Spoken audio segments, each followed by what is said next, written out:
I'm Like a Bird is on my best of album, and it's my first official single from the beginning of my career. It was released in 2000 on the album Whoa Nelly, and I don't know, it was really my defining sort of song as my debut, as the sort of the song that started everything, or sort of the first contact with me, you know, that my fans had or that the world had. So it was a special, special song. I wrote kind of near the end of the album writing process, and just by chance I wrote 3 songs that day, sort of in my little hotel room in Los Angeles where I was finishing my album. And track and field, my producers wanted me to write some more songs for the album. So that morning I was getting picked up in like 2 hours, and I had to kind of play some new songs when I got to the studio. So I'm like, oh, I better write some songs. So I wrote 3 songs on my brand new guitar I had just bought in LA. And the third song I wrote that morning was I'm Like a Bird, and I didn't think much of it. I mean, I liked it, but then I played it for my manager, actually, in the studio in the side room, like, check out these ones. And he was like, wow, that's great. And I think he could relate to it in his own life. So I guess that's all what songs are about. If people can relate to them, sometimes it's how you know they're good.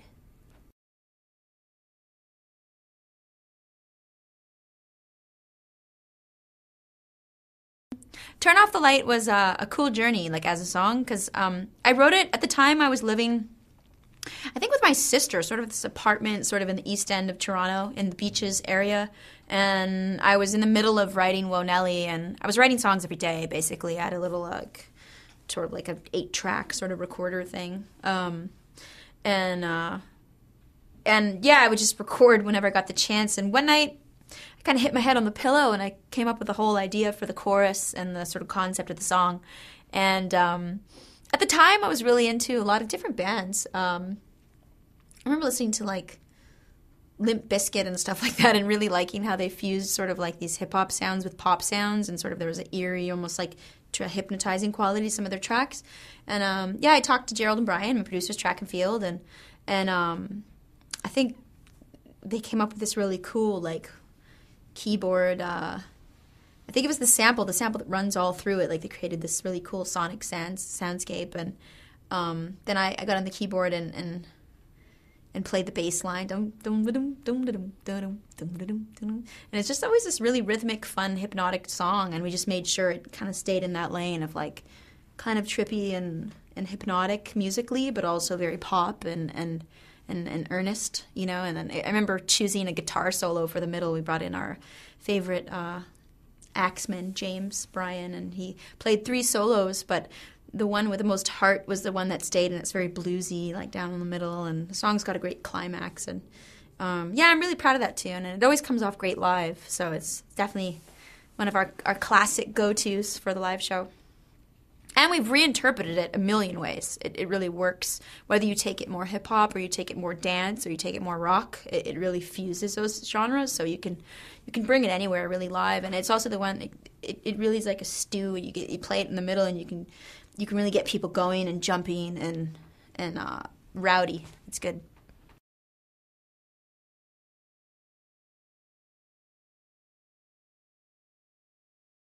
The song On the Radio, Remember the Days, was originally Shit on the Radio, and for radio, it's On the Radio, Remember the Days. And I wrote that, that was another cool moment of, like, I could picture the whole song when I wrote it. Like, I could picture the beat, the ding ding ding ding. Oh, I wrote that on guitar, ding ding ding ding, ding ding ding ding, ding ding ding ding, ding ding ding ding.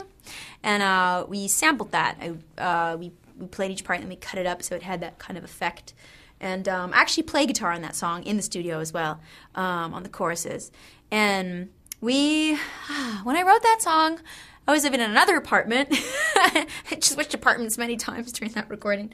I was living by myself, actually, on top of this store, and I had a sort of recording set up in the spare bedroom. And I really think at the beginning of your career, especially at the beginning of whatever you're doing, whether it's music or whatever you're doing, you're kind of dealing with, like, the ghosts of past, present, and future of who you are.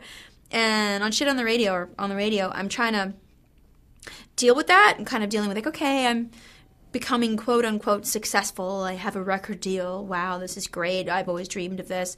But people around you kind of change sometimes, and maybe people who might have liked your music that you used to do independently might think that maybe you've sold out because you signed a major record deal, or you're not indie anymore, or you're not a musician anymore all of a sudden. It's all kind of bizarre. So I wanted to kind of write a song that addressed that and kind of spoke from the heart of that idea, which I'm excited about because it actually became a universal idea that people could relate to in terms of not just, oh, your music changed, but I'm an individual. So I found all these young people coming to my shows on the first Nelly tour and Burn on the Spotlight tour and singing on the radio and crying and feeling like liberated by the music, and especially the end where it's like, stay true to myself, And it's all about staying true to yourself regardless of what's going on around you, regardless of what your friends say or your family, and finding your path, finding your individuality, whether it's your sexuality, your interests, your career, your motivations, your spirituality, your beliefs, And so that's was an early kind of also career-defining song because I think it gave people burst of positive inspiration.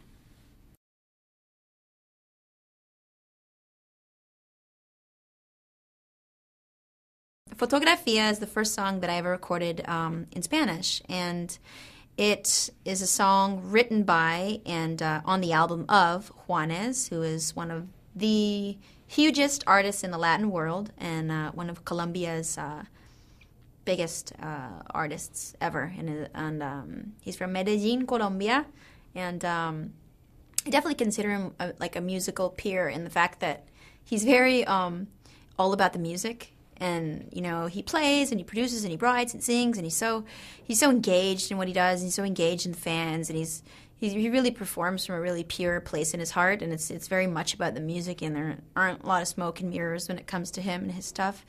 And his songs are brilliant. Like, he sent me the song, and what was great about that is I hadn't really sung in Spanish before that moment.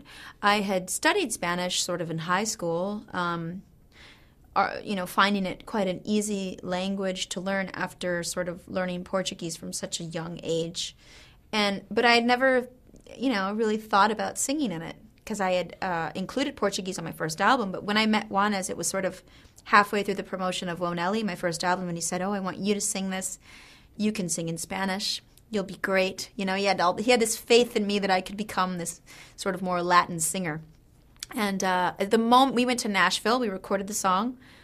First of all, I loved the song immediately. I had it on repeat for about 100 times the first time I heard it. And Fotografia is about missing someone and being far away from them, maybe physically or emotionally, and only having an image of them somewhere, whether it's in your pocket or under your skin, but it's not quite there. It's a photograph, And it's quite poetic. It's one of his most poetic songs lyrically.